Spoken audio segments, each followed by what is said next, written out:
saya tertanya, siapa di belakang tangan yang menyerang dan membunuh ketua Hamas tersebut? Orang kata, yalah, siapa lagi kan? BI lah, Bani itulah, bangsa itulah. Ya, sekali lagi, bukan semua bangsa itu jahat. Ya, dan lebih lagi, selalunya naratif media dunia ini suka kita ikut satu naratif ni. Mereka ni lah yang lakukan terus tanpa siasatan. Ya, dan kita tak sempat untuk selidik.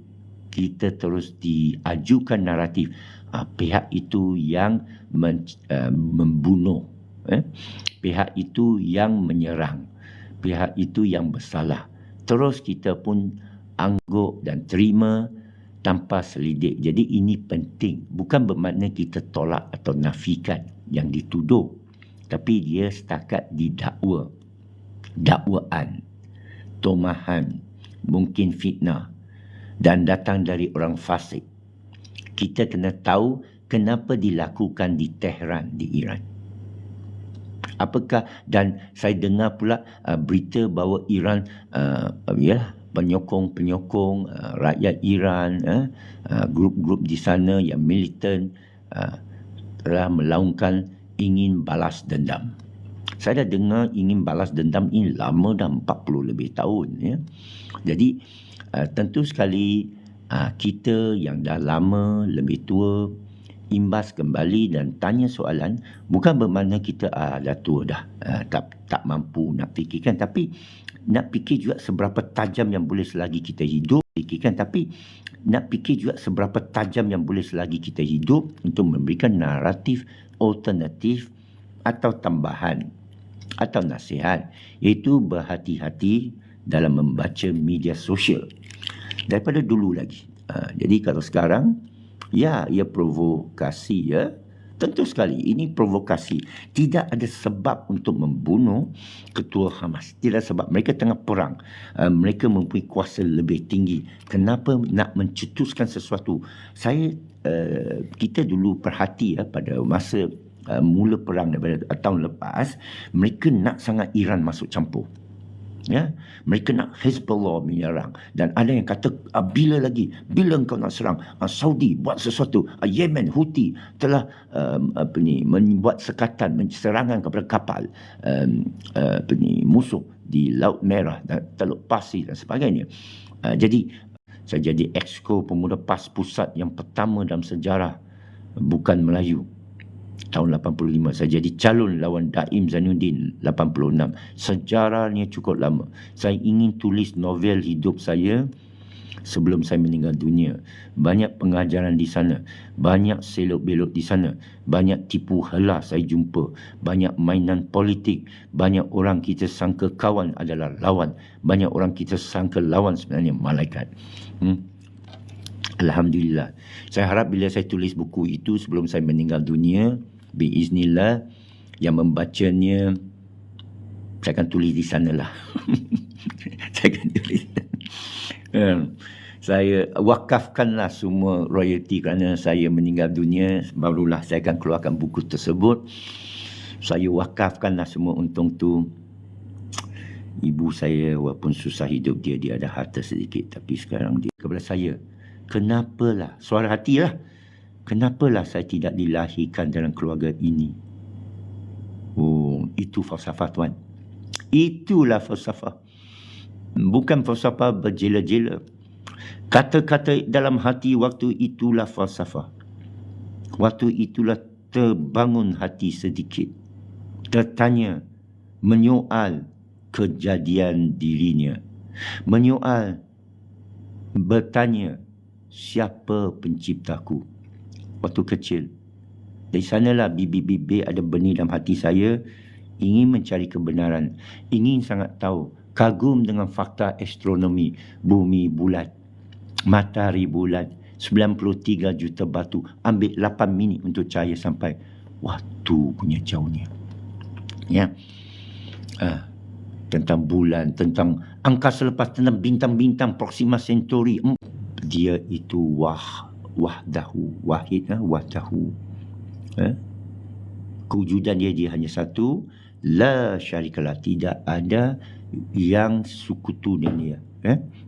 Lahul mulk, itu besar, selalu ulangi pada diri, lahul mulk.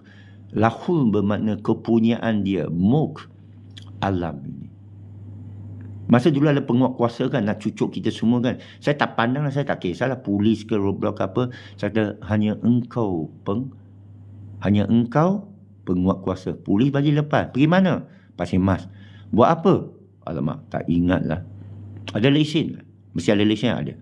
Lepas. Masa lockdown lah. Atau lockdown dah buka tapi dia masih bertanya-tanya lah kan. Atau walaupun dia sekat kita, tak apalah.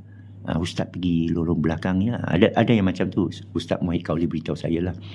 Mereka tak. Apa khabar? Terima kasih. Apa khabar? Baik. Ya. Jivri. Comment allez-vous? Comment allez-vous? Je vais très bien. Merci beaucoup. Kalau orang Perancis lah. Kawan daripada Kelantan. Oh, Kelantan mana? Kelantan besar ke, Musang belum lah. Pasir Mah ke, Pasir Putih ke, hamba keluarga angkat Pasir Putih. Melo. Kalau klinik Dr. Ziad tu keluarga angkat hamba lah. Angka mu'alaf ke? Oh, ada orang kata mu'alaf lah. Itu tanggapan. Ada orang kata, tak boleh kata mu'alaf dah. Dia saudara kita. Ada orang kata, dah lama mu'alaf tua lah. Gitu. Jadi kepada kawan-kawan muda Gen Z, Gen baru, hello bro, yang main berenang-renang. Oh, main berenang-berenang ya di Sungai Pulau. Itu Salam Diri Selatan Tai. Oh, Maiso Pertiwi adik kakak Selatan Tai ni Patani Songklah ke, kita dah jumpa ke belum? Saya baru ni bulan lepas bawa adalah keluarga ni, sahabat pergi ke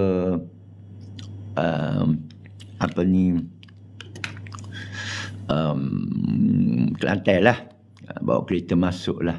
Oh, murah lah. Cuma isi minyak di Bukit Kayu Hitam cukup 3 hari round, sehingga balik ke Ipoh baru isi sebelum kat sini. Okey, sambung cerita Ketua Mursyidul Am dan Ikhwan. Ayah pilih lah.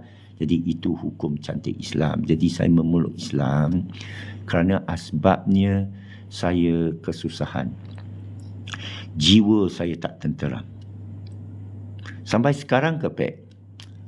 Boleh kata sampai sekarang lah. Tapi dulu trauma dah hilang lah bila dah tinggalkan keluarga pecah beranda. Saya berhijrah ke Melaka. Saya jumpa banyak ketenangan, banyak memori manis. Lepas tu saya kerja dengan Anwar Ibrahim. Saya kerja lepas tu dalam PAS tanpa gaji. Saya kerja, ada orang ambil saya keluarga angkat, orang Melo, orang Pasir Putih. Jadi saya lalui banyak dan banyak orang tunggu saya tulis buku saya. Saya pun tak tahu, semalam pun tanya apa tajuk buku. Saya pun tak tahu. Perjalananku, jalan yang tidak harus dilalui.